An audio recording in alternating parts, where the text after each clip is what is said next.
हरे कृष्ण। आप सब लोगों का स्वागत है भक्ति योग कोर्स में। हम लोग स्टडी कर रहे हैं श्रीमद् भागवत महापुराण, द्वितीय स्कंद, अध्याय नंबर 8। और कल हम लोग श्लोक नंबर 16 पे रुक गए थे, राइट? 16।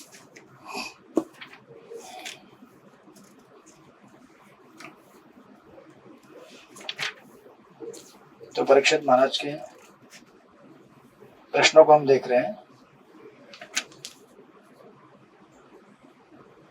तो उनका 16वें श्लोक में प्रश्न था, साथ ही कृपा करके ब्रह्मांड के बाहरी तथा भीतरी विशिष्ट विभागों, महापुरुष के चरित्र तथा कार्यों और विभिन्न वर्णों एवं जीवन के चारों आश्रमों का के वर्गीकरण का भी वर्णन करें, राइट?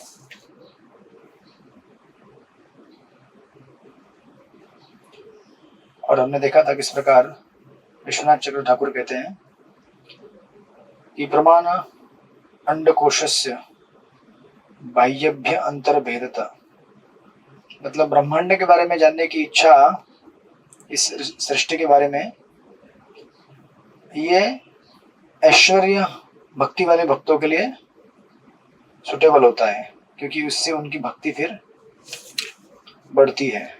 जो ऐश्वर्य भक्ति करते हैं, बेसिकली जो वैकुंठ में जाना चाहते हैं। और जो वर्णाश्रम के प्रश्न है, वर्णाश्रम विनिश्चय, वो मिक्स डिवोटीज के लिए है, जो वर्णाश्रम भी फॉलो करते हैं और भगवान का भक्ति भी करने का प्रयास कर रहे हैं, right?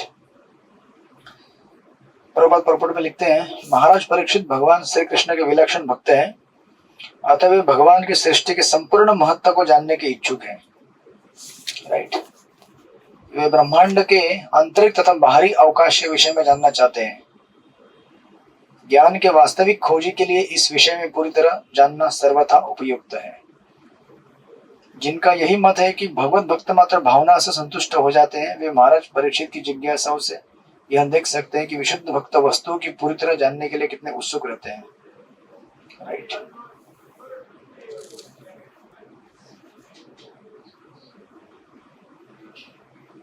So basically it's not just sentiment, but हमारी भक्ति शास्त्रों के आधार पर आधारित होनी चाहिए। श्रुति स्मृति पुराणादि पंचरात्रिक विधि विना एकांत की हरे भक्ति उत्पाद्य कल्पते। जब हमारी भक्ति श्रुति और स्मृति और पुराणों के आधार पर नहीं होती है, तो ऐसी भक्ति समाज में उत्पात मचा सकती है, बिकॉज किसी भी चीज को स्टैंडर्ड मान लिया जाता है जो लोअर स्टैंडर्ड है। So like that's why Srila Prabhupada इस परपट में उसको कहते हैं। और फिर प्रभुपाद कहते हैं, महाराज परीक्षित मात्र भौतिक ज्ञान से तुष्ट होने वाले नहीं है, वे भगवत भक्तों या महापुरुषों के चरित्र तथा कार्य के विषय में जानने की उत्सुकता प्रकट करते हैं। सो दैट्स व्हाई वो कहते हैं, महताम अनुचरितम, महताम च अनुचरितम, मुझे भगवान के जितने भी भक्त हो गए हैं उनकी पूरी कथा सुनाइए। बेसिकली भक्तमाल कथा, राइट?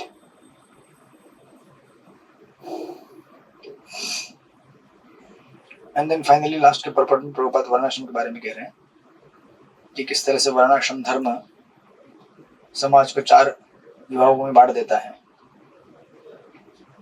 4 आश्रमों में और 4 वर्णों में, और जो कैसे इंपॉर्टेंट है। सो लाइक दैट। सो वो 7th कैंटो का डिस्क्रिप्शन है, 7th कैंटो में आएगा।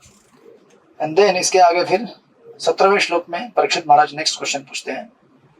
अनुकंपा शक्ति माता जी पढ़िए 17 नंबर का श्लोक। हरे कृष्ण। युगानि युगमानं च धर्मो यश्च युगे युगे अवतारानुचरितं यदाश्चर्यतमं हरेः। कृपा करके सृष्टि के विभिन्न युगों तथा उनकी सबकी अवधियों का वर्णन कीजिए। मुझे विभिन्न युगों में भगवान के विभिन्न अवतारों के कार्यकलापों के विषय में भी बताइए। हरे कृष्ण। हरे कृष्ण। तो ये सब्जेक्ट मैटर आपको आएगा 9वें स्कंद में निमि महाराज और नव योगेंद्र के डिस्क्रिप्शन में। तो जिनको भागवतम पढ़ना है आगे, वो देख लिया अभी क्या क्या आ रहा है canto wise. So in the 9th canto this will be described. Nimi Maharaj और नव योगेंद्र, विस्तार से व्याख्या की जाएगी भगवान के अलग अलग अवतार कैसे होके गए हैं। कृष्ण वर्णम तुषा, कृष्ण सांगोपांगा पार्षदम एंड सो फॉर, जो वर्सेस आते हैं आप हमेशा पढ़ते हैं जिन श्लोकों को। तो प्रभुपाद परपड़ में लिखते हैं कि परीक्षित महाराज ने ये प्रश्न जब पूछा है कि अवतार कौन से किस किस काल में आते हैं और क्या क्या कार्य करते हैं, इससे वो भगवान के प्रामाणिक अवतारों का एक काइंड ऑफ प्रूफ देके छोड़ रहे हैं यहाँ पे, ताकि आगे आने वाले इतिहास में और भविष्य में कोई भी व्यक्ति बोल नहीं पाएगा ऐसे ही कि अवतार कौन होते हैं। राइट, भगवान के अवतार अगर उनका उल्लेख शास्त्र में नहीं दिया गया है तो उन्हें अवतार नहीं कहना चाहिए। इसलिए कोई भी व्यक्ति अगर अपने आप को भगवान का अवतार मानता है तो उसे शास्त्रों से जांच पड़ताल करनी चाहिए कि शास्त्र में इसका उल्लेख है क्या। तो अभी आप देख लीजिएगा आपके शहर में या देश में जितने भी तथाकथित अवतार हैं, किसका किसका नाम लिखा हुआ है। अगर वो बोल रहे हैं कि मैं अवतार हूं तो उनको बोलिए कि आपके लिए कौन सा श्लोक है या तो गीता में या भागवत में, बताइए कौन से अध्याय में, कौन से कैंटो में कौन सा श्लोक है। तो उस अवतार को बताना पड़ेगा ये मेरा श्लोक है, यहाँ पे मेरा रेफरेंस आता है। सो अगर आज श्री चैतन्य महाप्रभु अवतरित हुए हैं तो उनके लिए कितने सारे श्लोक हैं, महाभारत में है, अनेक अनेक पुराणों में और शास्त्रों में उनके संबंधित आपको अनेक श्लोक मिलेंगे जिसमें उनके अवतरण का पहले से ही प्रेडिक्शन किया गया है। राइट, तो दैट्स व्हाट प्रभुपाद पूरे परपट में इसको एस्टैब्लिश करते हैं।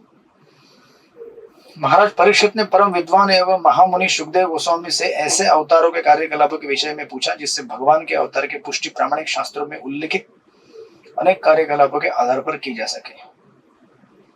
हाँ, तो अभी कोई बोल सकता है कि है ना मेरा नाम देखो वहां पे लिखा हुआ है 10th कैंटो में, ये पर्टिकुलर सेक्शन में यहाँ पे दिया है।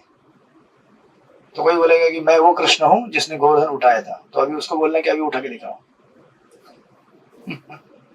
राइट, तो कार्यकलाप वैसे भी होने चाहिए। तो भगवान जिस जिस अवतार में आते हैं, भगवान अपनी लीलाओं को उसी शक्ति के साथ प्रेजेंट करते हैं जिस शक्ति के साथ पहले वाले अवतार में प्रेजेंट किया था। तो भगवान राम पहले का अवतार है ना, कृष्ण के पहले का।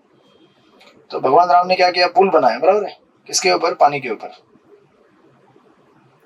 तो अभी नेक्स्ट टाइम जब कृष्ण आए तो कृष्ण ने क्या किया, गोवर्धन को उठा दिया, बराबर है कि नहीं। तो ऐसा नहीं होता है कि अरे वो पहले किया था अभी नहीं कर सकता मैं कोई अवतार बोलेगा अरे पहले किया था अभी नहीं कर सकता, तो उसको बोलना। चैतन्य महाप्रभु लीलाओं में ऐसे कितने सारे अद्भुत आपको चमत्कार दिखेंगे। राइट, एक बार चैतन्य महाप्रभु को भक्तों ने कहा था कि एक भक्त ने आम खाने की इच्छा की, आपको पता है कि नहीं लीला चैतन्य महाप्रभु में। तो तुरंत एक आम का पेड़, और उस आम के पेड़ के ऊपर फल भी लग गए, और वो फल कैसे थे, सीडलेस, जिसको छिलका भी नहीं था और सीड भी नहीं था, ओनली प्योर पल्प। तो किसी अवतार को बोल देना कि चलो भाई बना के दे दो एक ऐसा आम बना के दो जिसको छिलका भी नहीं है, सीड भी नहीं है, और जो अनलिमिटेड क्वांटिटी में मिलता है। राइट, सो लाइक दैट, इस तरह से यहाँ पे उल्लेख किया गया है। इस प्रपद इसको ये करते हैं, और ये आपको 9th कैंटो में पढ़ने को मिलेगा विस्तार से, निमि महाराज और नव योगेंद्र के डिस्क्रिप्शन के बीच में।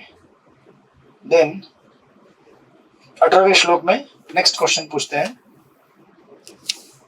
विभा माता जी पढ़िए। हरे कृष्ण प्रभु। निर्नाम साधारणो धर्म सा विशेष च यादेश श्रेणीनाम राज ऋषीनाम च धर्म कृष्येषु जीवताम। कृपा करके यह भी बताइए कि मानव समाज के सामान्य धार्मिक संपर्क सूत्र क्या हैं, धर्म में उनके विशेष कर्तव्य क्या हो, सामाजिक व्यवस्था तथा प्रशासकीय राजकीय व्यवस्था का वर्गीकरण तथा विपत्तिग्रस्त मनुष्य का धर्म क्या हो। हरे कृष्ण। हरे कृष्ण। राइट, तो ये भी एक बड़ा प्रश्न किया गया है कि अनेक अनेक प्रकार के हमारे रिस्पॉन्सिबिलिटीज क्या हैं, you know, as per different different religious codes and prescriptions given in the shastras. सामाजिक व्यवस्था तथा प्रशासकीय राजकीय व्यवस्था का वर्गीकरण तथा विपत्तिग्रस्त मतलब बेसिकली इमरजेंसी, राइट, आपात धर्म कहते हैं उसको। तो ये आपको ये कई बार आपने सुना होगा कि जब ब्राह्मण को अपने इसके हिसाब से जीना ना, अगर उसको उसका अगर निर्वाह नहीं हो रहा है तो आपत्ति में क्या क्या कर सकता है, उसके वर्णाश्रम धर्म के हिसाब से उसके प्रिस्क्रिप्शन दिए गए हैं, अगर उसको भिक्षा मांग के अगर वो मिल नहीं रहा है तो वो किन परिस्थितियों में जाकर कुछ रोजगार कर सकता है, या फिर क्षत्रिय अगर वो क्षत्रिय के हिसाब से जीवन जी नहीं पा रहा है, सामाजिक व्यवस्था अगर उस समय ठीक नहीं है फेवरेबल उसके लाइफस्टाइल के लिए, या फिर उनका रोजगार प्राप्त करने के लिए, तो उस परिस्थिति में वो क्या कर सकते हैं, उसको आपात धर्म कहते हैं। सो प्रभुपाद यहाँ पे लिखते हैं फर्स्ट पैराग्राफ में, मनुष्य के सभी श्रेणियों का चाहे कोई भी हो, सामान्य धर्म भक्ति में सेवा है। यहाँ तक कि भगवत भक्ति में पशुओं को भी सम्मिलित किया जा सकता है।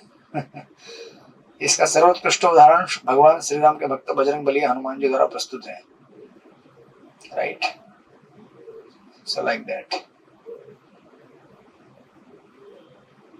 तो आपको स्कंद पुराण में एक कथा है कि एक बहेलिया से नारद मुनि के प्रभाव से किस प्रकार भगवान का भक्त बन गया था, right. So is this story of Mrigari का स्टोरी है, ओके। बहेलिया मतलब शिकारी, okay, like that. And then Prabhupada कहते हैं, मतलब प्रभुपाद पर्पट में एस्टेब्लिश कर रहे हैं कि किसी भी आपत्ति या कुछ भी हो, लेकिन धर्म सबका, भक्ति सबका बेसिक क्या बोलते हैं उसे, कॉमन धर्म है। और प्रभुपाद लिखते हैं, विभिन्न देशों में विभिन्न सांस्कृतिक परिस्थितियों में जो धार्मिक लगाव होता है वह स्पष्टता मानव का सामान्य धर्म नहीं है। अभी तो सेकंड पैराग्राफ में, अभी तो मूल सिद्धांत भक्ति में सेवा है। So now, देखिए श्लोक में एक प्रश्न पूछा गया है और प्रभुपाद इधर ही उत्तर देके छोड़ रहे हैं आप सबको। क्योंकि उनको गारंटी है कि आप वहां तक पहुंचेंगे ही नहीं जहां आंसर दिया गया है आगे के कैंटोज में। गारंटी इन द सेंस की कंसर्न है ये, right, this is called concern. Concern के हेतु उन्होंने ये आंसर दे रहे हैं यहाँ पे।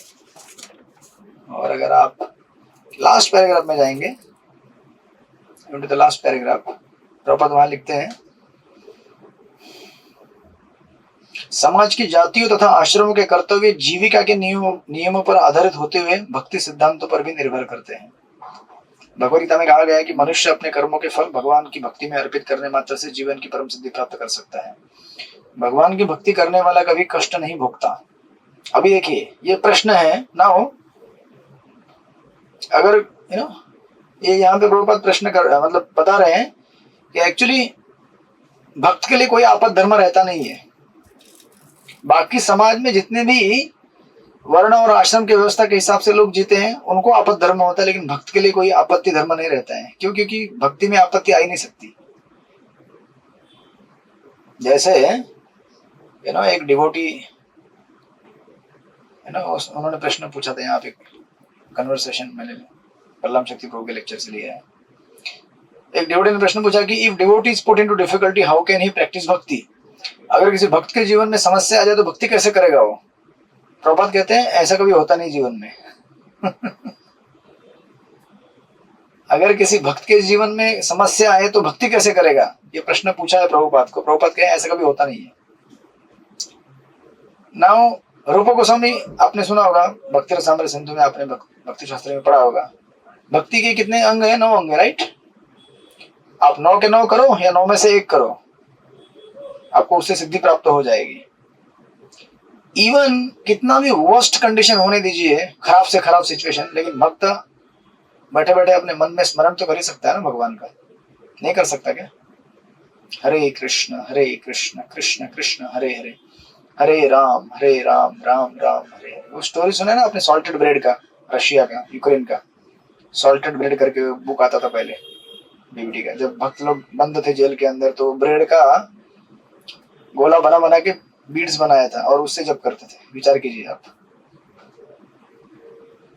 यू नो, भक्ति करने के लिए कोई भी, इवन टू द एक्सटेंट कि समटाइम्स हमें कभी कभी ऐसा लगता है, आज मैं किधर डिस्कस कर रहा था कि कभी कभी हमको लगता है कि कोई भक्त तकलीफ में है, मतलब बेचारा वीक है, बहुत तकलीफ में है। अरे आप जानते नहीं, अभी सबसे स्ट्रांग है वो।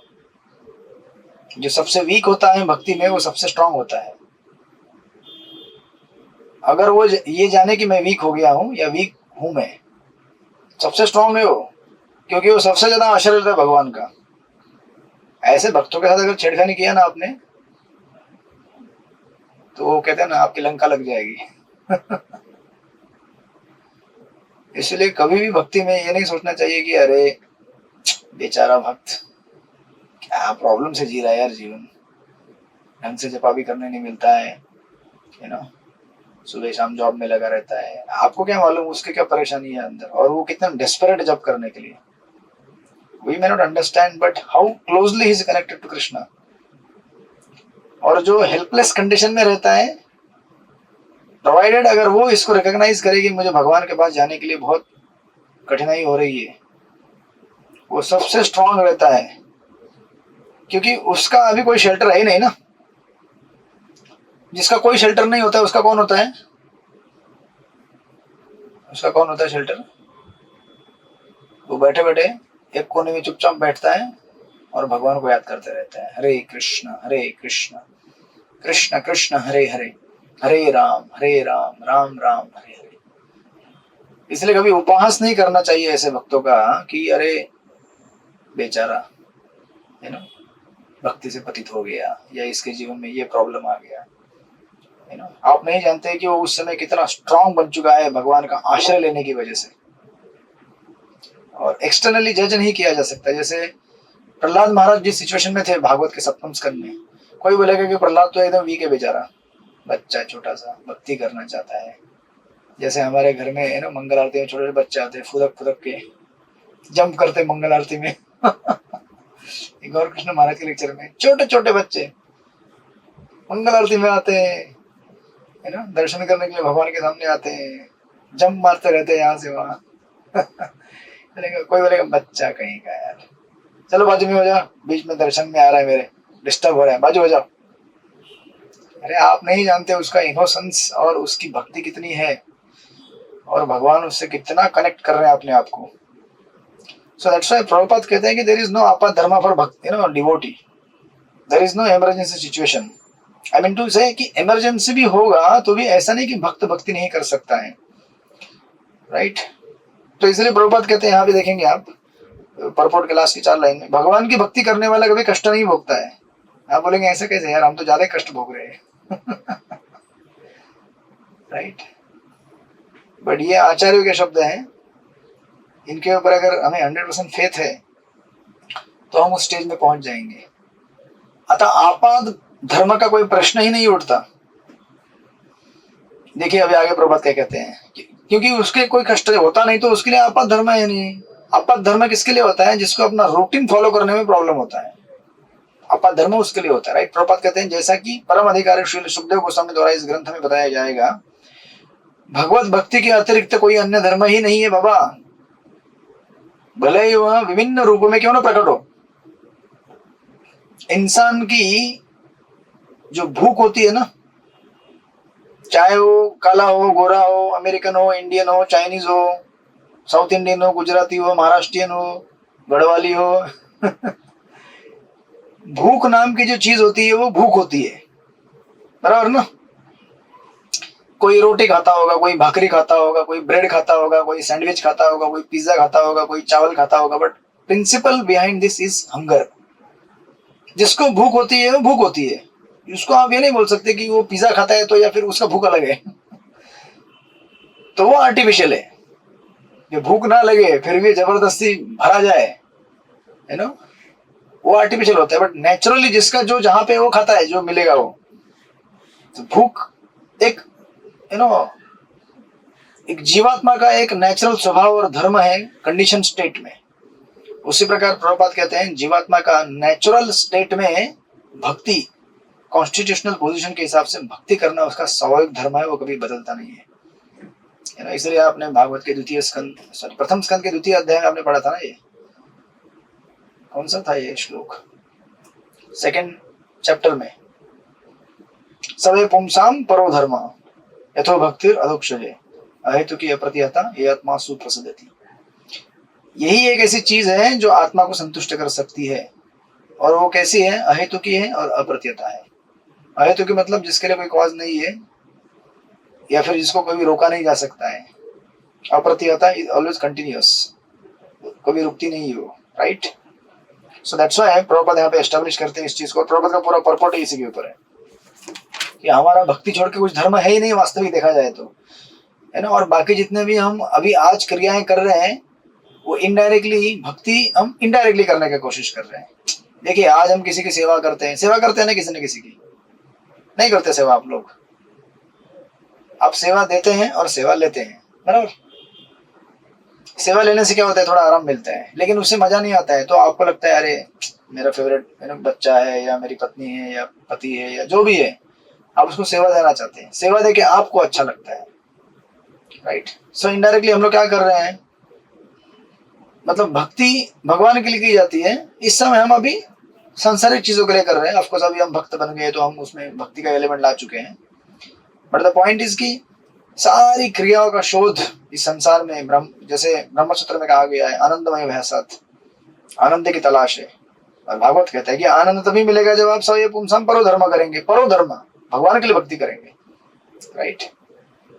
सो दैट्स व्हाई श्रील प्रभुपाद का एक कन्वर्सेशन है, एक बार उन्होंने एक डिवोटी को बोला था कि आप क्या करो ना, रशिया जाओ प्रचार करने के लिए। तो ये डिवोटी, उसको लगा यार रशिया कौन जाएगा यार, अभी तो रशिया में टेम्पल है, हजारों 10,000 20-30 लाख हजारों डिवोटी हैं, तो अभी कोई भी जाएगा क्योंकि रिसेप्शन है, अच्छा मिलेगा, रहने के लिए जगह होगी, सब कुछ होगा, तो उसमें कुछ नहीं था। तो एक भक्त को बोले कि आप जाओ रशिया, तो भक्त बोलने नहीं नहीं प्रभुपाद मैं बहुत बिजी हूँ, यहाँ पे मंदिर में बहुत सारे काम है, रिस्पॉन्सिबिलिटी, मैं नहीं जा सकता हूँ। और फिर ऐसे बहुत सारी चीजें बोल रहे थे, तो उसको लगा कि यार इससे शायद प्रभुपाद मानने वाले नहीं है। तो बोला कि अभी ब्रह्मास्त्र छोड़ता हूँ सारे, उत्तर में ब्रह्मास्त्र क्या था, अरे प्रभुपाद वहां पे ना सिर्फ मांस ही मांस मिलता है, उसमें वेजिटेबल वगैरह कुछ होता नहीं है वहां पे। तो इनको लगा कि प्रभुपाद बोलेंगे अच्छा ऐसा है क्या, तो मत जाओ क्योंकि 4 नियम तोड़ने पड़ेंगे ना, 4 में से 1 नियम तोड़ना पड़ेगा ना। तो ऐसा लगा, लेकिन प्रभुपाद क्या बोले मालूम है, बोले तुम जाओ वहां पे, मांस खाओ और प्रचार करो। तो of course this is not a regular instruction, this is out of the box instruction. Of course Prabhupada को मालूम था वहां पे वेजिटेबल मिलते हैं करके, बट ये इस तरह से इंसिस्ट कर रहे थे, इसलिए इस तरह से समझाने का प्रयास कर रहे थे, राइट। सो लाइक दैट, इस तरह से हम देख सकते हैं कि भगवान के भक्तों के लिए या फिर संसार में जितने भी जीव विचरण कर रहे हैं हम सबके लिए एक ही धर्म होता है, और वो धर्म है भगवान की भक्ति करना। हरे कृष्ण कृष्ण कृष्ण हरे हरे, हरे राम राम राम हरे हरे। एंड देन फिर 19वें श्लोक में प्रश्न पूछते हैं, पढ़िए सृष्टि 19th, सॉरी नॉट 19th, या 19th ओनली, यस पढ़िए। हरे कृष्ण प्रभु जी, धन्यवाद प्रणाम। तत्वानां परिसंख्यानं लक्षणं हेतु लक्षणं पुरुषाराधन विधि योगस्य आध्यात्मिकस्य च। कृपा करके सृष्टि के तत्व मूलक सिद्धांतों, इन सिद्धांतों की संख्या, इनके कारणों तथा इनके विकास और इनके साथ साथ भक्ति की विधि तथा योग शक्तियों की विधि के विषय में भी बताइए। हरे कृष्ण प्रभु जी, धन्यवाद। So basically analysing the material nature, right. तो सृष्टि के कितने घटक हैं, जो 26 तत्व हैं, 25 आत्मा और 26 परमात्मा, इन सब का एनालिसिस आपको 3rd कैंटो के 26वें अध्याय में मिलेगा। और विश्वनाथ चक्र ठाकुर कहते हैं ये प्रश्न योग मिश्र भक्ति वालों के लिए रिलेवेंट है, राइट। एंड देन उसके आगे फिर परीक्षित महाराज पूछते हैं श्लोक नंबर 20, बरसाना किशोर माता जी पढ़िए 20 नंबर। हरे कृष्ण दंडक प्रणाम प्रभु जी। योगेश्वरेश्वर्य गति लिंग भंगस्तु योगिनां वेदोपवेद धर्माणाम इतिहास पुराणयो. महान योगी जनांची ऐश्वर्य कोणती आणि त्यांचा आत्यंतिक साक्षात्कार कोणता? परिपूर्ण योगी सूक्ष्म अशा लिंग देहापासून कसा अनासक्त होतो? इतिहासाच्या शाखा आणि पुरवणी रूपातील पुराणांसहित वेदांचे मूलभूत ज्ञान कोणते? हरे कृष्णा. हरे कृष्ण. तो इसके बाद प्रश्न पूछा जाता है कि महान योगियों के ऐश्वर्य क्या है, राइट, और उनकी परम गति क्या है. तो बेसिकली भागवत में ऐसा कई उदाहरण है जिन्होंने योग सिद्धियां प्राप्त की है, राइट. तो प्रभुपाद अगर परपट में जाएंगे, प्रभुपाद लिखते हैं ऐसे अनेक योगेश्वर हैं आगे आगे जाकर जो ऐसे भिन्न भिन्न सिद्धियों में दक्ष होते हैं. पहले बताने के बाद अष्ट सिद्धियां क्या होती है, किंतु इसमें सर्वश्रेष्ठ हैं शिव जी. शिव जी सर्वश्रेष्ठ योगी हैं और सामान्य जीवों से कहीं बढ़कर अद्भुत कार्य करने वाले हैं. भगवत भक्त योग शक्तियों का प्रत्यक्ष रूप से अभ्यास नहीं करते, किंतु भगवत कृपा से वे दुर्वास मुनि जैसे महान योगेश्वर को परास्त कर सकते हैं. तो इसीलिए हम देखेंगे पूर्ण भागवत में ध्रुव महाराज का उदाहरण आएगा. ध्रुव महाराज ने कैसे सिद्धि प्राप्त किया, कैसे योगेश्वर इवन योगेश्वर ऑफकोर्स उन्होंने योग सिद्धियों को प्राप्त करके भगवान की भक्ति प्राप्त की. सिमिलरली प्रभुपाद यहाँ पे उदाहरण दे रहे हैं अम्बरीश महाराज के कि उन्होंने योगियों में सबसे सर्वश्रेष्ठ दुर्वास मुनि इनको भी परास्त कर दिया, राइट. तो पूरा विस्तार से वहां दिया गया, वो पढ़िएगा. एंड देन ऑफ कोर्स इस तरह से ये आपको थ्रू आउट द भागवतम और स्पेशली ये योगीजन कैसे शरीर छोड़ते हैं थर्ड कैंटो के 8वें चैप्टर में मिलेगा पढ़ने के लिए. तो हम देखेंगे आगे. एंड देन 21 श्लोक में सनातन कालिंदी माता जी पढ़िए 21वां श्लोक. हरे कृष्णा प्रभु जी. हरे कृष्ण. पल्लव सर्वभूतानां विक्रमः प्रतिसंक्रमः इष्टापुरुषस्य काम्यानां त्रिवर्गस्य च यो विधि. कृपा करके मुझे बतलाइए कि जीवों की उत्पत्ति, पालन और उनका संहार किस प्रकार होता है. भगवान की सेवा करने से जो लाभ तथा हानियां होती है उन्हें भी समझाइए. वैदिक अनुष्ठान तथा वैदिक धार्मिक कृत्यों के आदेश क्या है? धर्म, अर्थ तथा काम के साधनों की विधियां क्या है? Hare Krishna. Hare Krishna. So this is another question कि मुक्ति वगैरह कैसे मिलती है, राइट. तो ये आपको भागवत के 11वें स्कंद में पुनः ये मिलेगा डिटेल. और ऑफकोर्स यहाँ पे जो लिखा हुआ है, मैं पढ़ते समय मैं भी कंफ्यूज हो गया था. ये भगवान की भक्ति में सेवा करने से जो लाभ तथा हानि होती है, तो आपको भगवान की भक्ति करने से कोई लाभ हानि होता नहीं है. तो उसको प्रभुपाद ने परपोर्ट में डिटेल में विस्तार से बताया कि व्हाट इज फेवरेबल फॉर भक्ति एंड अनफेवरेबल. भक्ति के लिए क्या अनुकूल है, क्या प्रतिकूल है, उसको हमें स्वीकार करना चाहिए, प्रतिकूल को रिजेक्ट करना चाहिए.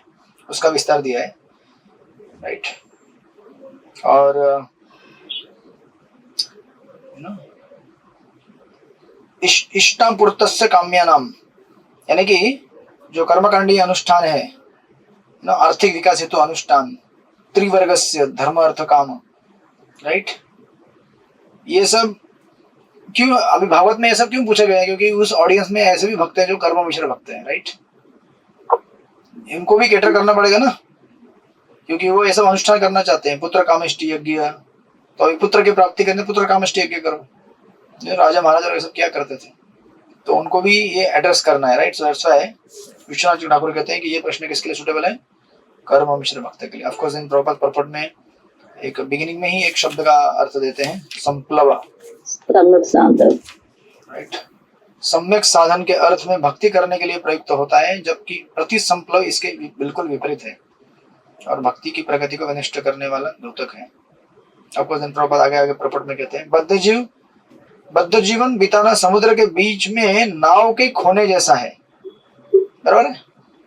भौतिक जगत में हम जब रहते हैं तो हम ऐसे रहते हैं जैसे एक समंदर, बहुत बड़ा विशाल गहरा समंदर है, उसके बीच में हम लोग नाव हमारी खो गई किधर. तो इससे मनुष्य को समुद्र की कृपा पर आश्रित रहना पड़ता है, क्योंकि किसी भी क्षण थोड़े से विक्षोभ से नाव डूब सकती है, राइट.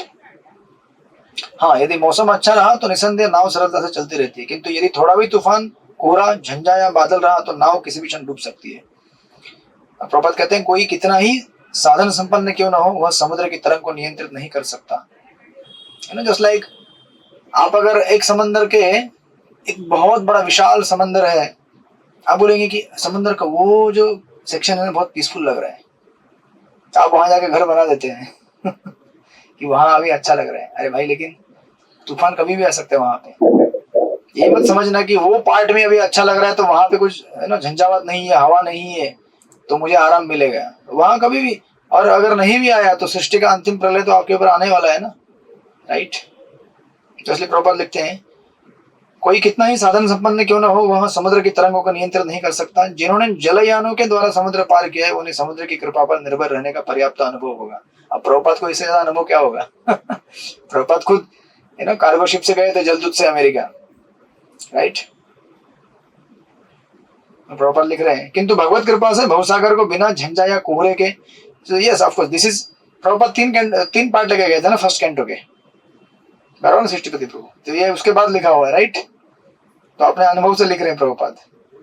ये आपको पता नहीं है, कभी समंदर में आपने किया है कभी कार्गो शिप में ट्रेवल, जानते हैं कितना तकलीफ होता है, कुछ भी पता नहीं है, परपट पढ़ रहे हैं, मजा ले रहे हैं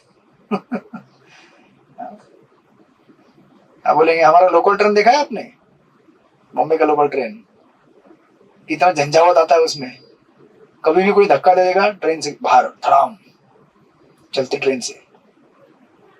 तो इसलिए प्रभुपाद लिखते हैं किंतु भगवत कृपा से भवसागर को बिना झंझा या कोहरे के भय के सरलता से पार किया जा सकता है। यह सब भगवान की इच्छा पर निर्भर करता है। यदि बद्ध जीवन में कोई दुर्भाग्यपूर्ण खतरा उत्पन्न हो जाए तो कोई कुछ नहीं कर सकता, किंतु भगवान के भक्त भवसागर को चिंता रहित होकर पार कर लेते हैं, राइट। जैसे गीता में कृष्ण कहते हैं, एग्जैक्टली प्रभुपाद एकदम, है ना, point to point verse quotation देते हैं, राइट। भगवान अपने भक्तों के भौतिक बद्ध जीवन के कार्यकलाप की ओर विशेष ध्यान देते हैं, राइट।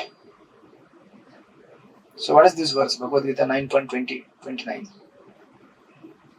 अतः प्रत्येक व्यक्ति को भगवान के चरण कमलों की शरण ग्रहण करनी चाहिए और सब तरह से, इज दिस माम ही पार्थ व्यपाश्रित, ये वाला श्लोक है क्या, समथिंग लाइक दैट, आप पता कर लीजिएगा बाद में। बट उस 9th चैप्टर के वो जो बीच में आते हैं ना वो,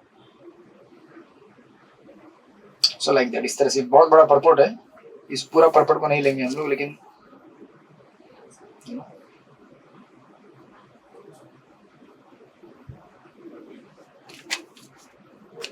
एक दो लाइन आगे से लेता हूं मैं।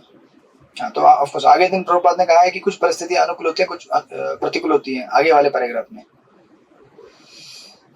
बीच में प्रभुपाद ने जो आगे वाला, ये जो गीता के श्लोक वाला आगे वाला जो परपोर्ट है, उसमें प्रभुपाद कहते हैं मनुष्य को सक्षम गुरु से उसी प्रकार यह जानना चाहिए कि भक्ति करने से क्या क्या लाभ तथा हानि है। तो आपको इस पैराग्राफ में प्रभुपाद कहते हैं कि what is favourable, what is unfavourable, अनुकूल से संकल्प, प्रतिकूल से वर्जन। इसका पूरा विस्तार किया प्रभुपाद ने इस पैराग्राफ में, राइट। सो लाइक इस तरह से। देन 22nd वर्स पढ़िए, चित्रलेखा सखी माता जी, 22वें श्लोक में फिर अगला क्वेश्चन पूछते हैं परीक्षित महाराज। हरे कृष्ण, दंडवत प्रणाम। यह अनुशायी नाम सर्व पाषाण वस्य च संभवा आत्मनः बंध मोक्ष च व्यवस्थानम स्वरूपतः। भगवंतांच्या शरीरात विलीन झालेले जीव कसे निर्माण होतात आणि नास्तिकांचे या जगात कसा उद्भव होतो याचे कृपया वर्णन करा। तसेच बंधमुक्त जीव कसे अस्तित्वात असतात याचे विवरण करा। हरे कृष्ण। हरे कृष्ण। तो ये आपको 3rd कैंटो और 11वें कैंटो में पढ़ने को मिलेगा विस्तार से, कि जब सृष्टि का प्रलय होता है तो सारी जीवात्माएं महाविष्णु के शरीर में जाके बैठ जाती है, फिर वहां से उनका क्रिएशन वापस कैसे होता है 3rd कैंटो में विस्तार से दिया गया है। 11th कैंटो में भी दिया है कि इस तरह से जीवात्मा इस संसार में विद्यमान रहती है, लाइक दैट। प्रभुपाद पर्पण में लिखते हैं नित्य मुक्त और नित्य बद्ध ऐसे 2 प्रकार की जीवात्माएं होती हैं, राइट। और उनके गुण अपने अपने हिसाब से बताए गए हैं। देन 23वें श्लोक में अगला प्रश्न पूछते हैं, कन्हैया प्रिय माता जी पढ़िए श्लोक नंबर 23। हरे कृष्ण देवी। यथात्मतन्तो भगवान देखित्यात्म मायया विसर्जिवा यथा माया उपादास्ते शाश्वतम विभु। स्वतंत्र भगवान अपनी अंतरंगा शक्ति से अपनी लीलाओं का आस्वादन करते हैं और प्रलय के समय वे इन्हें बहिरंगा शक्ति को प्रदान कर देते हैं और स्वयं साक्षी रूप में बने रहते हैं। हरे कृष्ण। यस, ये बड़ा इंटरेस्टिंग प्रश्न पूछा है परीक्षित महाराज ने। चक्रवर्तीपाद कहते हैं और प्रभुपाद ने यहाँ लिखा भी है कि ये भगवान की ऐसी अद्भुत लीला क्यों होती है। जब लीला करते हैं तो ऐसा करते हैं मानो इतने आसक्त हैं, जैसे वृंदावन में लीलाएं की, मथुरा में की, द्वारका में की, लेकिन जब अपने लीलाओं का अंत करते हैं ऐसा करते हैं मानो मैं तो बिल्कुल आसक्त नहीं हूं। आप समझे कि नहीं समझे? अभी ब्रजवासियों के साथ जब 11 साल रहे वृंदावन में, कितने आसक्त थे, यू नो। और जब वृंदावन छोड़ के गए ऐसे गए मानो मैं तो इनको जानता ही नहीं हूं। मैंने कौन सी रासलीला की? मैंने कोई रासलीला की? आज रास पूर्णिमा है ना, आज है ना, शरद, क्या बोलते हैं आप इसको, आज शरद पूर्णिमा आज ही हुई थी ना रासलीला। हाँ, तो उनको सुनने दीजिए। इतना अद्भुत लीला करते हैं मानो इतने आसक्त हैं मेरे ब्रजवासी, मेरे गोपा और मेरी गोपियां, सारे मित्र। लेकिन जब वृंदावन छोड़ दिया, मुड़ के देखा भी नहीं। अगले 111 साल तक, 125 साल थे ना। तो यहाँ पे परीक्षित महाराज पूछ रहे हैं कि ये कैसा व्यवहार है भगवान का। द्वारका से जब निकल गए, काशीनाथपुर दो क्यों दिख रहे हैं यहाँ पे, डबल रोल। दोनों रोल गायब अभी। ये भी अद्भुत लीला कर रहे हैं, समझ में नहीं आता है। तो अभी द्वारका की जब लीला हुई, द्वारका के तत्पश्चात भगवान ने क्या किया, मोशन लीला की, राइट। सब असुरों का वध करने के बाद गीता वीता सब पढ़ दिया, पांडवों को राज्य भी जब बैठा दिया। मोशन लीला मतलब जानते हैं कितनी भयानक लीला है। मतलब आपने एक बड़ा परिवार बनाया है और उस परिवार को आप आपके सामने देख रहे हैं, एक दूसरे को मार काट के लोग मर गए, खत्म हो गया। तो इससे बाहर के जो तथाकथित जो नास्तिक व्यक्ति है उनको एक मौका मिल जाए, मतलब उनको भगवान मौका देते हैं, देख लो मैं तो भगवान हुई नहीं, देखो मेरे लोग कैसे मर गए। अगर मैं भगवान होता तो मेरे घर के लोग कैसे मर जाते हैं ऐसे। देखा, सही है ना? हाँ सही है, बने रहो नास्तिक। तो मूर्खों को भ्रमित करने के लिए ऐसी लीलाएं होती है, राइट। लेकिन विष्णु, देखिए इन्हीं प्रश्नों का अच्छी तरह से उत्तर प्राप्त करने के लिए परीक्षित महाराज यहाँ पे प्रश्न पूछ रहे हैं कि अरे ऐसा कैसे होता है यार, भगवान जब लीला करते हैं ऐसे करते हैं मानो इतने आसक्त हैं। मेरी मम्मी है, मेरे बाबा है, मेरे ताऊ है, मेरे चाचा है, मेरा भाई बलराम है, मेरे द्वारका की रानियां हैं, मेरी पत्नियां हैं, ये सब है, एंड सो। तो जब भगवान अपना अंत की लीला का यहाँ पे, तो रानियों को छोड़ के गए ना यहाँ पे। ऐसे छोड़ के गए मानो आई एम कंप्लीटली अनअटैच्ड। देखिए ये स्पेशल क्वालिटी है भगवान का। जब लीला करते हैं ऐसा लगते हैं मानो इतने अटैच्ड हैं, आसक्त हैं। जब जगत से पलायन करते हैं, मैं तो बिल्कुल आसक्त नहीं हूँ, किसने कहा मैं आसक्त हूँ, देखो मैं तो छोड़ के जा रहा हूँ सबको यहाँ पे। तो ये अंतरंग पार्षद नहीं है, उनको समझ में नहीं आता है। ये जो तथाकथित विज्ञानी और तथाकथित छद्म भक्त रहते हैं, उनको समझ में नहीं आता है कि भगवान अपने भक्तों के साथ ऊपर आध्यात्मिक लोक में रहते हैं। भगवान यहाँ की रासलीला छोड़ देते तो वहां पे रासलीला में प्रविष्ट हो जाते हैं, और भक्त भी यहाँ से वहां चले जाते हैं अपने वास्तविक ओरिजिनल रूप में। तो ये परीक्षित महाराज ने बड़ा सुंदर प्रश्न पूछ के बाद में क्लैरिफाई करेंगे इसको सुखदेव गोस्वामी, कि किस तरह से आध्यात्मिक जगत में भगवान का मिलन होता है भक्तों के साथ, सो फोर्थ। बट यहाँ पे ऐसा दिख रहा है अपने आप को बड़ा आसक्त दिखाते हैं, बाद में अनासक्त हो जाते हैं, बड़े धोखेबाज हैं। एक मूवी जैसा हो गया, तो मूवी का लीला होता है ट्रेलर ऐसा, right. So like this is the question 23rd and then 24। पढ़िए काशीनाथ प्रभु 24 नंबर का श्लोक है। क्या पुस्तक आपके पास? भी मैं निकाल रहा हूँ। हाँ ठीक है, चलेगा। आप नेक्स्ट पढ़िएगा, तब तक मैं इनको बोलता हूँ पढ़ने के लिए। वेंकटेश अवतार प्रभु आप पढ़ सकते हैं? कहाँ पे आप? शरद पूर्णिमा के दर्शन देखने के लिए गए लगता मंदिर। हरे कृष्ण में बाहर ऊपर। चलेगा। तो अभी किसने पढ़ा नहीं है? शोभा पाटनकर माता जी, आप पढ़ेंगे? किधर गए माता जी? श्लोक नंबर 24। हरे कृष्णा प्रभु जी। हाँ पढ़िए। दंडवत प्रणाम। सर्वम एतच्च भगवन् पृच्छता मे अनुपूर्वशः ततता अर्हसि उदाहर्तुं प्रपन्नाय महामुने। हे भगवत प्रतिनिधी नमस्ते महामुने, मी जे काही विचारले आहे आणि विचारताना प्रारंभापासूनच मी जे काही विचारले नसेल त्या संबंधात आपण कृपया माझी जिज्ञासा तृप्त करावी। मी आपणास पूर्णपणे शरण आलो आहे, म्हणून कृपया या संदर्भातील पूर्ण ज्ञान मला आपण प्रदान करावे। हरे कृष्णा प्रभु जी। दंडवत प्रणाम। हरे कृष्णा। हरे कृष्णा। हरे कृष्णा। तो यहाँ पे 24वें श्लोक में अभी फाइनली ये एक्चुअली इनके प्रश्न क्या हो गए, पूर्ण हो गए।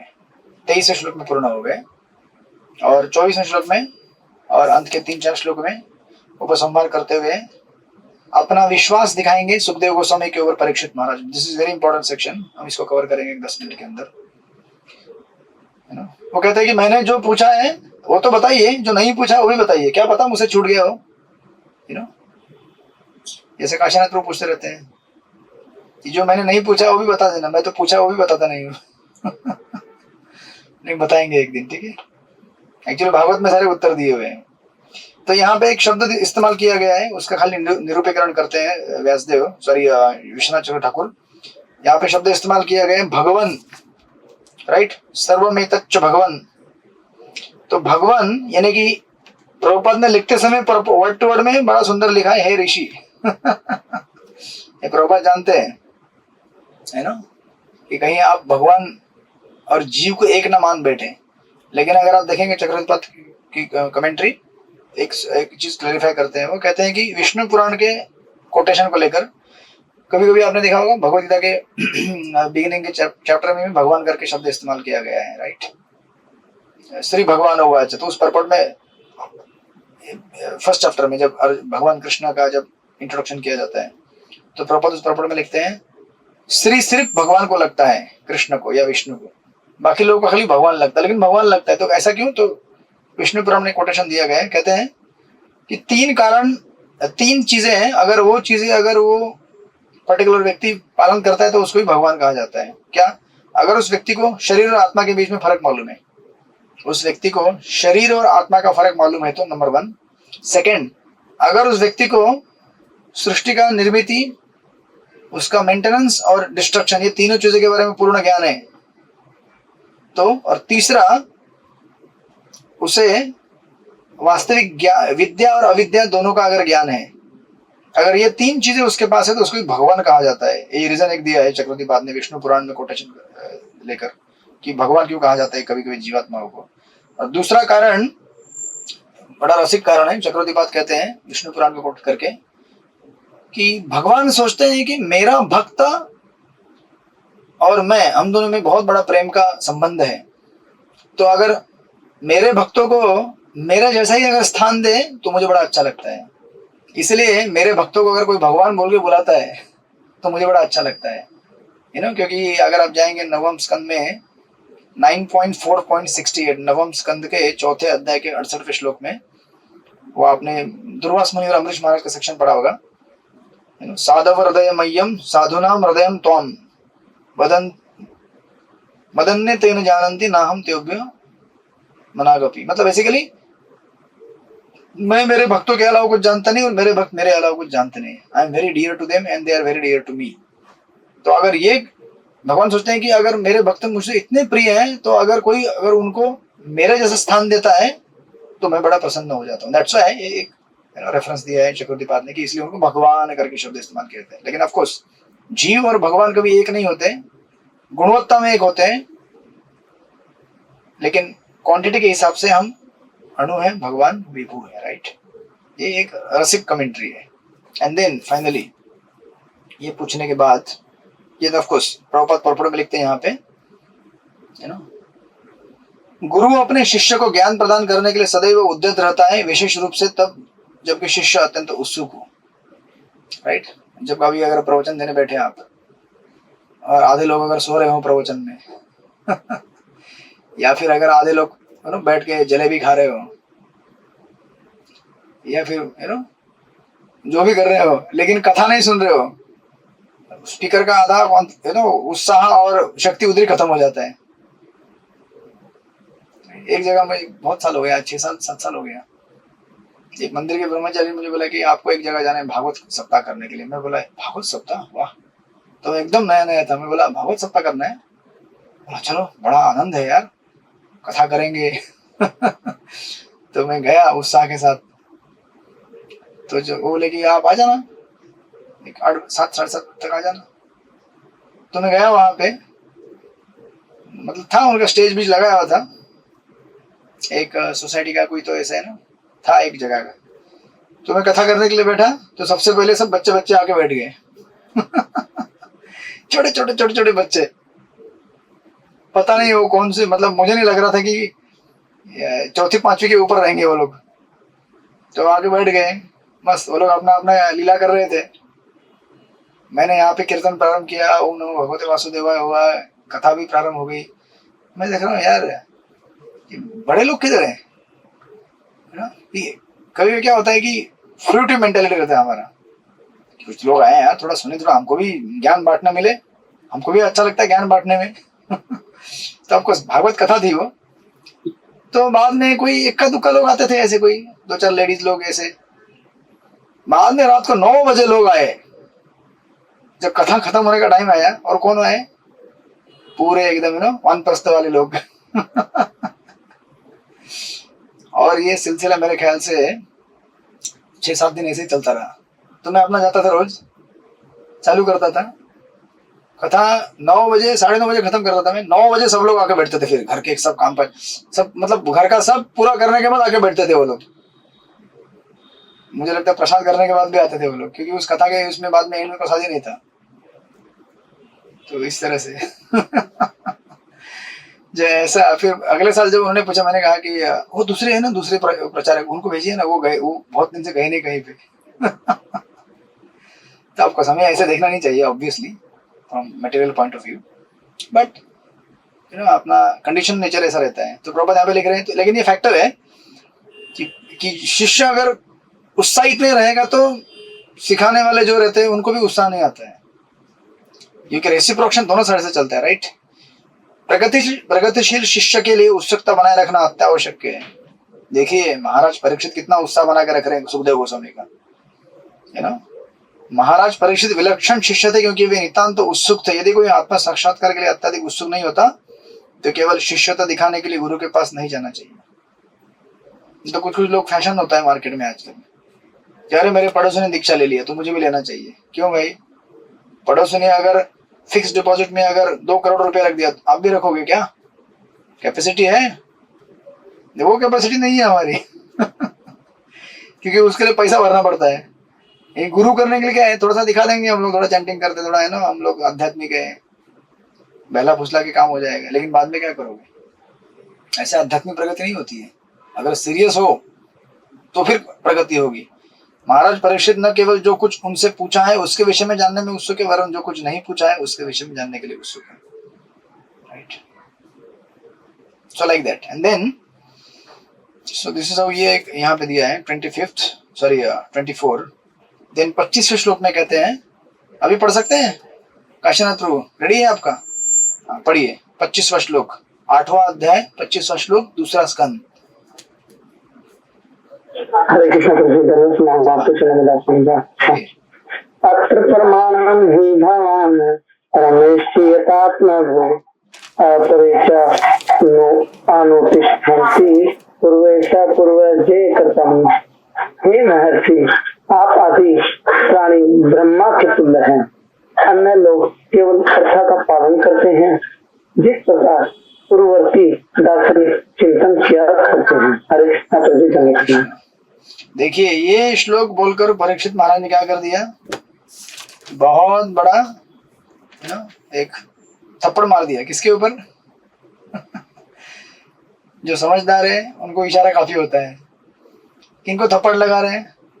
कहते हैं अभी देखिए कनेक्शन ऐसा है यहाँ पर कि सुखदेव गोस्वामी बोल सकते हैं कि अरे आप मुझे क्यों पूछ रहे हैं यार, इतने सारे प्रश्न आप मुझसे क्यों पूछ रहे हैं? खाली इतने सारे लोग बैठे संसार में जो ज्ञान का बड़ा बड़ा झोली भर के बैठे हुए हैं, आजकल बांट रहे ना, यूट्यूब पे बांट रहे हैं।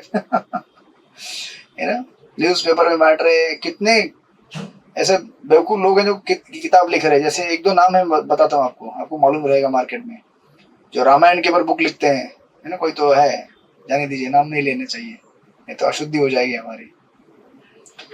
ऐसे बुक लिखते हैं जिसमें रावण को हीरो बना देते हैं, सीता को एकदम बहुत बड़ा एक वॉरियर बना देते हैं, है ना, और कर्ण को हीरो बना देते हैं, पूरा महाभारत ही उल्टा कर देते हैं, मानो ये व्यासदेव के अवतार होने हैं। अरे नहीं नहीं, वो एक्चुअली क्या है ना, उस समय मैंने ठीक से लिखा नहीं, मैं वापस आया हूँ लिखने के लिए, तो मैं ठीक से लिखना चाहता हूँ, ठीक है, ये है मेरा नया कमेंट्री। और ऐसे मूर्ख लोगों की कमेंट्री पढ़ने के बाद इंसान क्या होता है, और मूर्ख बन जाता है। पहले से मूर्ख तो है ही वो। तो इसलिए यहाँ पे अगर सुखदेव गोस्वामी ऐसा प्रश्न करेंगे परीक्षित महाराज को, अरे आप मुझसे क्यों पूछ रहे हैं यार, बहुत सारे लोग संसार में, उस समय परीक्षित महाराज ये श्लोक बोलते हैं, क्योंकि इसमें ना प्रभुपाद यहाँ पे वर्ष में भी कहा गया है, पूर्ववर्ती दार्शनिक चिंतन, यानी कि जो 6 सिस्टम्स ऑफ फिलोसॉफी देने वाले है ना, 6 लोगों ने, वो प्रभुपाद ने परपट में कोट किया है। तो परीक्षित महाराज उसमें बोलते हैं नहीं नहीं नहीं नहीं, यू नो, इतने सारे जो ऋषि हैं संसार में, बहुत सारे, ऑफकोर्स जो वैदिक परंपरा में नहीं है, या फिर वैदिक परंपरा में होते हुए भी जो भक्ति के लाइन में नहीं है, उसमें आप सबसे बड़ी अथॉरिटी है। क्यों? क्योंकि आप स्वयं ब्रह्मा, जैसे ब्रह्मा जी ने सबसे पहले ज्ञान कहां से लिया? ब्रह्मा जी को ज्ञान किसने दिया? भगवान नारायण ने दिया, राइट? तो उनका नॉलेज इम्परफेक्ट हो ही नहीं सकता ना। ब्रह्मा जी कहे भी है ना, मैं भारती मुझोपलक्ष्यते, राइट? सेकंड कैंटो में आपने पढ़ा ना, आई थिंक चौथे अध्याय में ना, चौथे 5वें अध्याय में पढ़ा, मैं छठे अध्याय में किधर तो पढ़ा है, मैं भी भूल गया हूँ, प्रश्न नहीं बनाया आपके, और आप रिमाइंडर भी दे लेते नहीं है। आप भी आनंद में है और मैं भी आनंद में हूँ, दोनों आनंद के सागर में गोता लगा रहे हैं, बाद में हेवी हो जाएगा, राइट? है ना, दामोदर लीला के आनंद में डूब रहे हैं आप लोग, और मैं यहाँ पे वीडियो बनाकर डूब रहा हूँ। तो अभी क्या होता है कि जिसने ब्रह्मा जी ने जिससे नॉलेज प्राप्त किया है, उसका नॉलेज तो इम्परफेक्ट कभी हो ही नहीं सकता। तो इसलिए यहाँ पे ये यू नो परीक्षित महाराज सुखदेव गोस्वामी को कहते हैं कि आप भी उसी परंपरा में आते हैं जी, आपने भी ज्ञान कहाँ से लिया है? वहां से लिया है। इसलिए मैं आपके पास ही आना चाहता हूँ, आपसे ज्ञान लेना चाहता हूँ, मैं उनके पास नहीं जाना चाहता हूँ जो परंपरा में नहीं है, right? So this is the import. इसलिए कहते हैं, देखो कितना मतलब एक तरह से गाली दिया है वो। कहते हैं कि आप तो ब्रह्मा के तुल्य है, इन द सेंस कि आप जैसे ब्रह्मा जी ने ज्ञान भगवान से लिया है, उसी प्रकार आपने ब्रह्मा जी से लिया परंपरा में, आप परंपरा में, लेकिन बाकी लोग हमें कुछ कह नहीं सकता। बाकी लोग इसका पालन करते हैं, नहीं करते हैं, यू नो, अन्य लोग केवल प्रथा का पालन करते हैं, जिस प्रकार पूर्ववर्ती दार्शनिक चिंतन किया गया, मतलब बेसिकली जस्ट मेंटल स्पेकुलेट करते हैं, और वो उनको मालूम नहीं है क्या है भगवान और जीव तत्व इस संसार का, राइट? इसलिए प्रभुपाद परपट में इसी चीज को एलैबोरेट कर रहे हैं। यहाँ यह दलील रखी जा सकती है कि सुखदेव गोस्वामी ही अध्यात्म संबंधी पूर्ण ज्ञान के एक पात्र अधिकारी नहीं, अनेक अन्य मुनि है, and so and so and so and so, Vyasadeva के समकालीन अथवा उनसे भी अनेक पूर्व महर्षि हो गए, सो and so and so and सो। प्रभुपाद आगे कहते हैं, श्री सुखदेव गोस्वामी तथा उपयुक्त 6 ऋषियों के दार्शनिक मार्गों में यही अंतर है कि जहाँ 6 ऋषि अपने चिंतन के अनुसार तथ्यों का वर्णन करते हैं, वही श्रीमद् भागवत में सुखदेव गोस्वामी प्रत्यक्ष ब्रह्मा से प्राप्त ज्ञान को प्रस्तुत करते हैं, जिन्हें आत्मभू कहा जाता है। सो ये परंपरा है, ब्रह्मा जी ने भगवान से लिया, भगवान नारायण ने ब्रह्मा जी को ज्ञान दिया, ब्रह्मा जी ने नारद को दिया, नारद ने व्यास को दिया, right? And so for the परंपरा आई है। तो कहते हैं कि मैं आपसे ज्ञान लेना चाहता हूँ क्योंकि आप परंपरा में आए हैं, राइट? सो लाइक दैट, इस तरह से इस परपट को आगे लिखते हैं। हाँ, अब अगर जाएंगे देखेंगे लास्ट की प्रभुपाद की लाइन, परपट की लास्ट के 3 लाइन, महाराज परीक्षित जैसे बुद्धिमान पुरुष इन चिंतकों को नहीं मानते, चाहे वे कितने ही बड़े क्यों ना हो। वे तो केवल सुखदेव गोस्वामी जैसे अधिकारी को, सुखदेव गोस्वामी जानते कितने साल के थे जो कथा कर रहे थे उस समय? 16 साल के मात्र। तो बोले बच्चा बैठा है यहाँ पे आसन पे? बच्चा नहीं, सबको बाप है वो, साधारण व्यक्ति नहीं है वो, है ना? तो ये यहाँ पे एस्टेब्लिश कर रहे हैं इसको, right? Because he is coming in proper परंपरा। एंड देन 26 पढ़िए, कन्हैया प्रिया माता जी पढ़िए श्लोक नंबर 26। सृष्टि पितृ को दृष्टिपात कीजिए।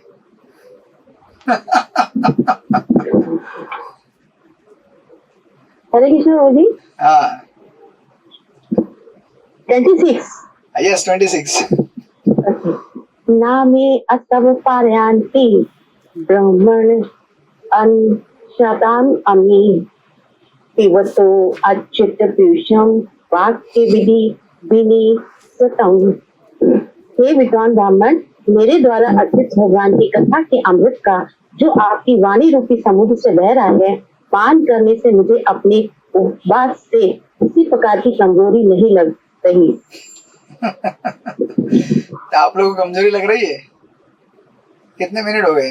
1 घंटा हो गया पूरा। आप 1 घंटे से ज्यादा कभी क्लास में बैठते नहीं है और 10 मिनट बाकी है, तो कमजोरी लग रही है ना?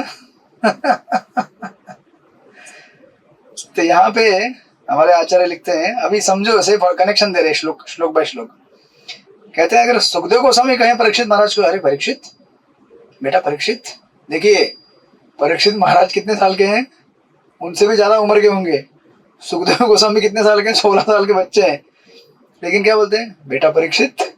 कई जगह पे आएगा तात, मतलब वो पुत्र, क्योंकि ये आध्यात्मिक स्तर पे हो रहा है relationship, not on the material platform.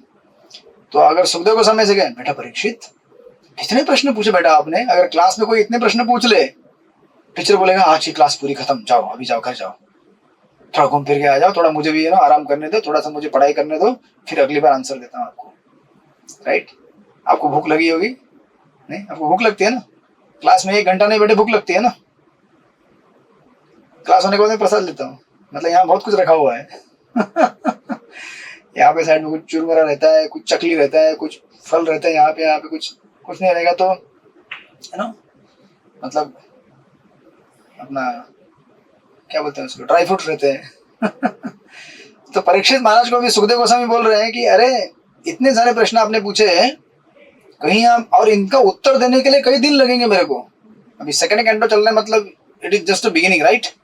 7 दिन तो कथा होने वाली है। ये पहला और दूसरा ही दिन हो सकता है, मैक्सिमम पहला ही दिन चल रहा है। तो परीक्षित सुखदेव गोस्वामी कहते हैं बेटा परीक्षित, इन सारे प्रश्नों का उत्तर देने के लिए बहुत टाइम लगेगा। अभी आप बैठे हो जस्ट, कहीं आपको भूख तो नहीं लगी है बेटा? भूख तो नहीं लगी? आपको थक तो नहीं गए हो? राइट? कुछ खाओगे? एक काम करो, कुछ खा पी के आ जाओ। अगर ऐसा बोला, अगर बोलते सुखदेव गोस्वामी, उनके बोलने के पहले ही परीक्षित महाराज बोल दिए अरे कहीं अगर ये बोलते नहीं मुझे प्रसाद लेके आ जाओ, ब्रेक हो गया, इंटरवल, और मेरा तो 7 दिन में खत्म होने वाला लाइफ। इसलिए परीक्षित महाराज बोलते हैं कि अरे है ना सुखदेव जी, ऐसी कोई बात नहीं है कि मैं थक गया हूँ या मुझे भूख लगी है या प्यास लगी है, ऐसी बिल्कुल भी बात नहीं है। क्यों बात नहीं है ऐसी? क्योंकि वो कह रहे हैं पिबतो अच्युत पीयूषम तदवाक्यब्धि विनिसुतम, राइट? विनिश्रुतम बोल रहे हैं कि मैं आपके मुख से निकलने वाली अमृत धारा, भगवान के कथा का जो अमृत है ना, वो उसको पान कर रहा हूँ, तो मुझे कमजोरी कैसे लगेगी? कमजोरी लगी नहीं सकती हमको, तो हमको कैसे कमजोरी लगती है? हम लोग कथा में बैठते हैं और ज्यादा भूख लगता है, जबरदस्त, है ना? किसी के घर में भी कुकर चल रहा होगा, है ना, कहीं तवा में कुछ फ्राई कर रहा होगा कोई, बाद में घर में उधर है, बोला यार अभी 10 मिनट बाकी है, 8 मिनट बाकी है, टिक हो रहा है टाइम, है ना, भूख लग रहा है हमको, तो हमको क्यों भूख लगती है? तो ये अंतर होता है परीक्षित महाराज और हम लोगों में, राइट? तो मैं ये नहीं कह रहा हूँ कि हमें प्रसाद नहीं लेना चाहिए, बट द पॉइंट इज, जो सीरियसनेस है परीक्षित महाराज का, दैट्स वेरी सीरियस, कि कोई भी इंटरप्शन नहीं चाहिए, मुझे अभी केवल कथा सुनना है, because time is very short. तो उसी प्रकार हमारे जीवन का टाइम भी बहुत शॉर्ट है, तो मुझे कोई इंटरप्शन नहीं चाहिए, मैं कथा सुनना चाहता हूँ। मैं परीक्षित महाराज जैसा तो नहीं सुन सकता, बट एटलीस्ट वीकली बेसिस पे मैं सत्संग कार्यक्रम में जाता रहूंगा, है ना। मैं 24 घंटे माला तो नहीं कर सकता, हरे कृष्ण कृष्ण कृष्ण हरे हरे, हरे राम राम राम हरे हरे, लेकिन कम से कम मैं 16 माला तो करूंगा। अब कार्तिक चल रहा, थोड़ा और 2-4 माला एक्स्ट्रा कर लूंगा, 20, 25, 30 जितना होता है, बस मैं इतना तो कर सकता हूँ, राइट? तो ये इंडिकेट कर रहे हैं परीक्षित महाराज कि देखो, अगर कथा सुननी है तो क्या करना चाहिए आपको। पूरा जीवन डेडिकेट नहीं कर सकते, कम से कम रोज का 2 घंटा तो करो, 2.5 घंटा तो करो, आधा घंटा तो सुनो, प्रभुपाद की पुस्तक पढ़ो, लेक्चर सुनो गुरु महाराज के। इस तरह से परीक्षित महाराज इंस्पायर कर रहे हैं कि देखो भाई, हमको तो कोई भूख लगी नहीं है, हमारी एक ही भूख है और हमको भगवान के बारे में सुनना है, दैट्स इट। हमारी एक ही भूख है और कोई नहीं, राइट। इसलिए प्रॉपर अगर परपट में देखेंगे इतना सुंदर लिखते हैं। एक्चुअली 2-3 ही श्लोक बाकी थे, मुझे पूरा करना था, बट इसी को पूरा करके हम पूरा कर देंगे, राइट। क्योंकि 2-3 श्लोकों में भी 2-3 सुंदर परपट से प्रॉपर के वहां पे। बट इस परपट में प्रॉपर लिखते हैं कृष्ण कथा के फायदे क्या है परपट में। ब्रह्मा, नारद, व्यास तथा शुकदेव गोस्वामी की शिष्य परंपरा अन्य से विशेष रूप से भिन्न है, क्योंकि यहाँ भूख नहीं लगती है। राइट। आपको पता है वो जो कथा में बैठते हैं, ये महाराष्ट्र में पता रहेगा आपको, बैठक में बैठते हैं, मालूम है क्या? बराबर ना, चित्र माता जी ते बैठकीला बसत माहिती तुम्हाला? ते बैठक नहीं मालूम है आपको? वो जब जाते हैं ना क्लासरूम में, साथ में चना, फुटाना और वो चॉकलेट गोली वो सब जेब में डाल के लेके जाते हैं, मालूम है आपको? जब लेक्चर में बैठते हैं खाते रहते हैं। क्या आनंद आता होगा। मैं बोलता हूँ आप लोग भी लेके आइए। है ना, खाते रहते हैं। क्यों लेके आते हैं? नींद आती है इसलिए कि नहीं, ऐसे मतलब टाइम पर मनोरंजन। बड़ा अद्भुत कथा होता है, तो आपको नॉट बैड, गुड, बट ऐसे भी परंपराएं हैं जहाँ पे लोग प्रसाद लेके बैठते हैं कथा में, राइट। अन्य मुनियों की शिष्य परंपराएं समय की बर्बादी जैसी है, क्योंकि वे अच्युत की कथा से विहीन है, right. And so for proper आगे लिखते हैं, आगे जाएंगे आप तो। महाराज परीक्षित को चंचल मन के शुष्क चिंतन के प्रति तनिक भी रुचि नहीं थी। वे तो भगवत कथा में रुचि रखते थे, क्योंकि उन्हें लगा कि शुकदेव गोस्वामी के मुख से ऐसी अमृत कथा सुनने के कारण उन्हें कमजोरी का अनुभव नहीं हो रहा था, यद्यपि वे आसन्न मृत्यु के कारण अनशन कर रहे थे। सो मैंने यहाँ पे कुछ तो लिखा था, हाँ यस, प्रभुपाद ने वो नीचे दिया है एक्चुअली, कि हमें कमजोरी क्यों होती है। कोई चाहे तो ऐसे चिंतकों को सुन सकता है, किंतु दीर्घकाल तक ऐसा नहीं चल पाता। मनुष्य ऐसे घिसे पेटे चिंतन को सुनकर शीघ्र से ही ऊब उठेगा, और संसार का कोई भी व्यक्ति ऐसे व्यर्थ के चिंतन को सुनकर तुष्ट नहीं हो पाता। सुखदेव गोस्वामी जैसे महापुरुष से भगवान की कथा सुनते हुए कोई थकेगा नहीं, भले ही अन्य कारणों से मन क्षीण क्यों ना हो चुका हो, राइट। तो ऑफकोर्स हमारे आचार्य प्रभुपाद कई बार कहते हैं कि हम लोग थकते इसीलिए है क्योंकि हम लोग कथा को एसिमुलेट नहीं कर पाते, एब्जॉर्ब नहीं कर पाते, बिकॉज ऑफ आवर ऑफेंसेस। क्योंकि हम अगर हम अपराध करते हैं हरि नाम में, 10 अपराध जो रहते हैं, तो दवाई तो ले रहे लेकिन उसका इफेक्ट नहीं होता हमारे ऊपर। अरे दवाई ले रहा हूँ, कुछ इफेक्ट नहीं हो रहा है। बेटा दवाई कैसे ले रहे हो? कितना पानी मिला के ले रहे हो उसमें? 1 चम्मच बोला था सिरप पीने के लिए, तो आप 1 चम्मच की जगह पे 1 बाल्टी पानी या फिर कभी भी मालूम है नहाने के लिए डेटॉल डालते हैं आप लोग, क्या क्या करते हैं बहुत सारा। तो जितना मात्रा दिया है उतना यूज करना चाहिए, राइट।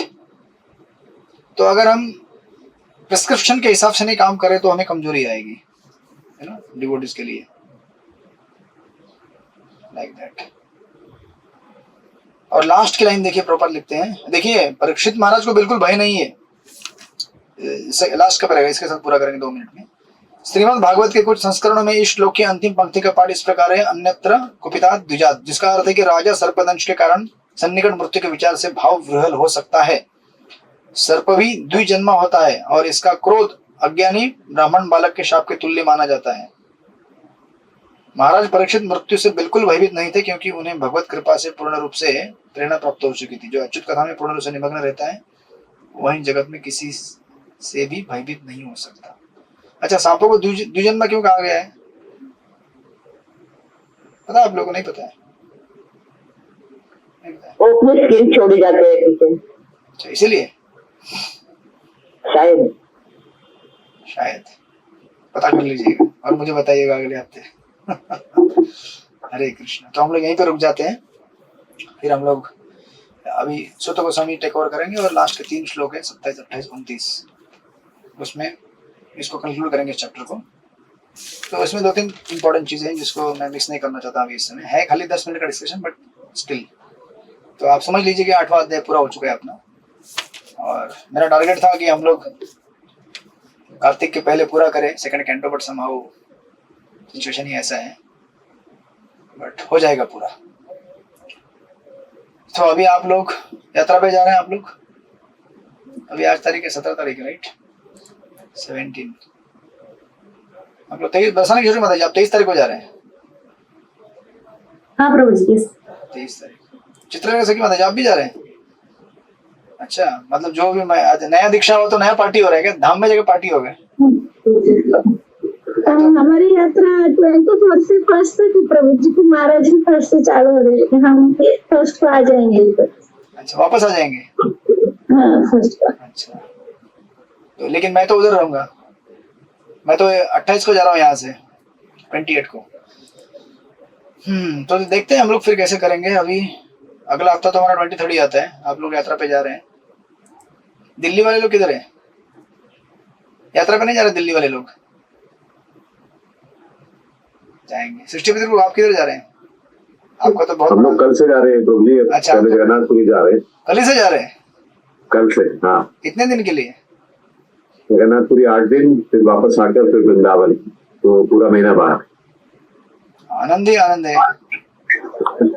तो आपको भूख प्यास लगने वाली नहीं है अभी? क्या कह रहे प्रभु? भूख और प्यास लगेगी नहीं आपको? हाँ।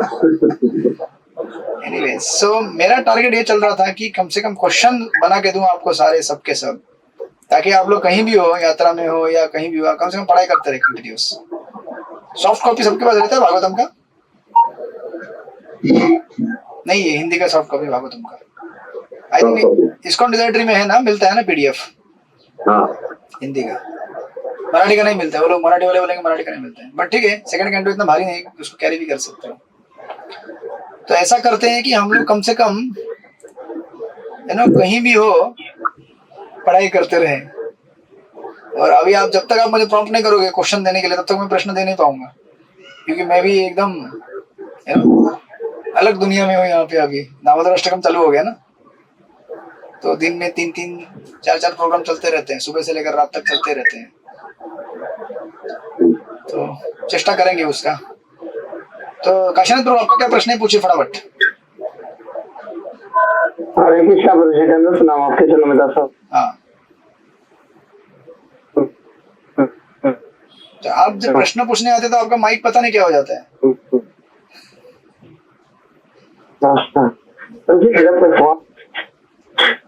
ले लीजिए अभी। और ये मेरा प्रश्न यही है जो आपने आज बताया था कि भगवान इनको बोला जा सकता है, तो आपने संदर्भ दिया था, तो वो संदर्भ कौन सी पुराण से और श्लोक में? हाँ, विष्णु पुराण में है। विष्णु पुराण में एग्जैक्ट आपको अगर श्लोक वगैरह चाहिए तो मैं बलराम शक्ति प्रभु से लेके देता हूँ, है ना। बलराम शक्ति प्रभु के लेक्चर में सुना है मैंने। तो विष्णु पुराण में ये कहा गया है कि ये 3, मतलब नॉट दैट, ऐसा नहीं कि जीव भगवान बन जाता है, बट उसको उस एपिथेट से एड्रेस करते हैं बिकॉज वो उतना शक्तिशाली हो गया है, बट वो भगवान नहीं है, राइट, इसलिए। ठीक है, हरे कृष्ण। तो आप सबको दामोदर मास की हार्दिक शुभकामनाएं। अच्छी तरह से दीप जलाइएगा। जी क्या कहते हैं, कल विवाह माता जी का जन्मदिन है। क्या बोल रहे हैं? विमला मधुमती माता जी का कल जन्मदिन है। अच्छा, हरे कृष्णा। तो अभी माता जी के लिए हम जोरदार यहीं पे सब मिलके महामंत्र जप कीजिए जोर से माता जी के लिए, इतना जोर से कीजिए कि माता जी एकदम सीधा सुखदेव गोस्वामी के चरण कमल में जाकर बैठ जाए कथा सुनने के लिए। हरे कृष्णा हरे कृष्णा कृष्णा हरे थैंक यू प्रभु, थैंक यू आप सभी का। तो हम सबकी प्रार्थनाएं हैं कि आपकी भक्ति में वृद्धि हो, जितने भी आपके ऑब्स्टेकल्स हैं भक्ति करने के लिए वो दूर हो जाएं, और आपके निकट के जितने भी लोग हैं सारे भक्त बन जाएं। ये सब भक्त लोग प्रार्थना कीजिए, ताकि माता जी की सिंसियरिटी इतनी है कि इतने ऑब्स्टेकल्स के साथ भी वो पढ़ाई करती हैं, भक्ति वैभव क्लास में रहती है ना। मतलब सही में देखा जाए तो इनको कोई भूख और प्यास नहीं है, एक ही भूख प्यास है कि कथा सुननी है। तो ये बहुत बड़ी चीज है। मुझे नहीं लगता कि अगर मैं आपके लेवल में होता तो कभी इतनी भक्ति कर पाता, है ना, बट आपको मानना पड़ेगा। इसलिए भगवान आपके ऊपर अति प्रसन्न है। प्रभुपाद तो कितने प्रसन्न होंगे। तो हमारी यही शुभकामनाएं सबकी कि आप, है ना, तरक्की करते रहे भक्ति में और अधिक से अधिक, और आपका संग हमें देते रहे और हमें इंस्पायर करते रहे कि ऐसे कथा सुननी चाहिए भगवान की। हरे कृष्ण। आप सबकी कृपा बनी रहे प्रभु जी, बस इसी के सारे चल रही है और कुछ नहीं है। हरे कृष्ण। थैंक यू प्रभु जी। हरे कृष्णा। ठीक है। दंडवत प्रणाम। दंडवत प्रणाम। तो हम मिलते हैं फिर जैसे भी होगा मैं नोटिस डालूंगा बाद में, जो भी डिसीजन जैसे बनता है। वांछा कल्पतरुभ्यश्च कृपा सिन्धुभ्येव च पतितानां पावनेभ्यो वैष्णवेभ्यो नमो नमः। अनंत कोटि वैष्णव वृंद की जय, श्रील प्रभुपाद की जय। हरे कृष्णा। हरे कृष्णा। Thank you. हरे कृष्णा।